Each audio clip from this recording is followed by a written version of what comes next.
Once upon a time, in a small village by the sea, there lived a young fisherman named Marcus. Every morning he would wake before the sun rose, take his small boat, and row into the open waters to catch fish. The sea was his life, but it was also his greatest fear. Some days the waves were gentle, and the fish were plentiful. But other days the winds would howl, the waves would grow tall, and Marcus would tremble with fear. He worried about storms, about his boat breaking, about not catching enough fish to sell at the market. His mind was filled with thoughts of disaster, and slowly this fear began to take over his life. One evening, as he sat by the shore, an old man approached him. The man had a calm presence, his face lined with wisdom. He introduced himself as Lucius, a teacher of philosophy. "You seem troubled," Lucius said. Marcus sighed and told him about his fears, his worries about the sea, his boat, his future. Lucius listened quietly, then nodded. "What you feel is not unusual," he said. "But there is a way to face these fears without letting them control you." Marcus was curious. "How?" he asked. Lucius smiled. The ancient Stoics, great thinkers like Seneca and Epictetus, taught that fear and anxiety come from within us. They come from the way we see the world, not from the world itself. Marcus frowned. "But the storms are real. The danger is real." Lucius nodded. "Yes, but your fear is not about the storm. It is about the idea of the storm. You fear what might happen, not what is happening now." Marcus thought about this. It was true. When he was on the water, his mind was always racing ahead, imagining the worst. Lucius continued, "The Stoics believed that we cannot control everything. The wind, the waves, the storms, they are beyond your power. But you can control your thoughts, your reactions. You can choose not to let fear rule you." "But how?" Marcus asked. Lucius picked up a small pebble and held it in his palm. "Imagine this pebble is your fear," he said. "If you hold it too tightly, it hurts. If you let it rest lightly in your hand, it does not harm you. Fear is the same. You must learn to hold it lightly, to accept what you cannot change, and to focus only on what you can." Marcus was not sure he understood. "So I should just ignore my fear?" Lucius shook his head. "No, you must face it. Ask yourself, what is the worst that could happen? Could your boat sink? Yes. Could you lose your catch? Yes. But would you survive? Most likely. And if the worst happened, would you find a way to go on? Yes, because humans are strong.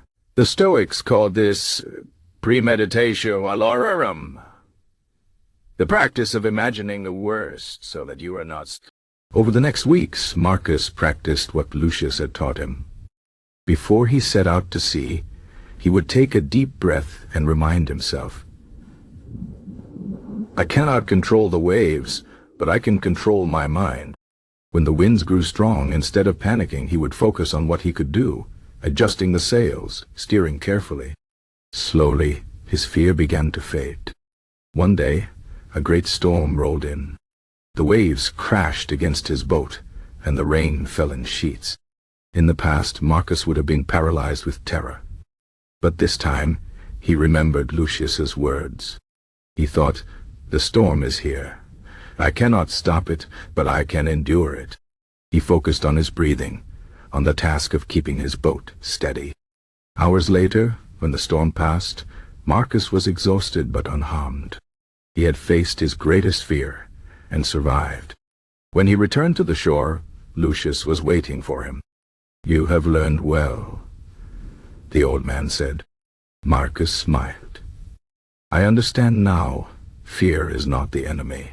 It is how we respond to fear that matters." Lucius nodded. "Exactly. The Stoics teach us that true freedom comes from mastering our own minds. When you accept what you cannot change and focus only on what you can, you become unshakable." From that day on, Marcus fished without the weight of fear. He still respected the power of the sea, but he no longer let it control him.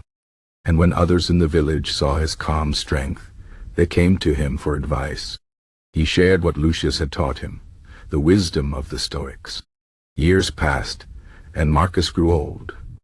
His hair turned gray, his hands grew rough, but his mind remained steady. One evening, as he watched the sun set over the water, a young fisherman approached him. "I heard you are not afraid of the sea," the young man said. Marcus chuckled.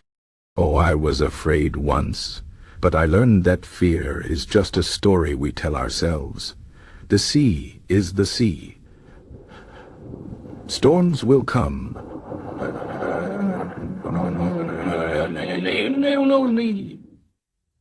The only thing we truly control is how we face them." The young man frowned. "But how do you stop the fear?" Marcus looked at him kindly. "You don't stop it. You make friends with it. You say, 'Yes, I am afraid, but I will not let fear decide for me.' That is the Stoic way."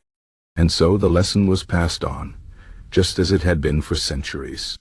The wisdom of the Stoics, Seneca, Epictetus, Marcus Aurelius, was not just words in old books. It was a way of living, a way of facing the storms of life with courage.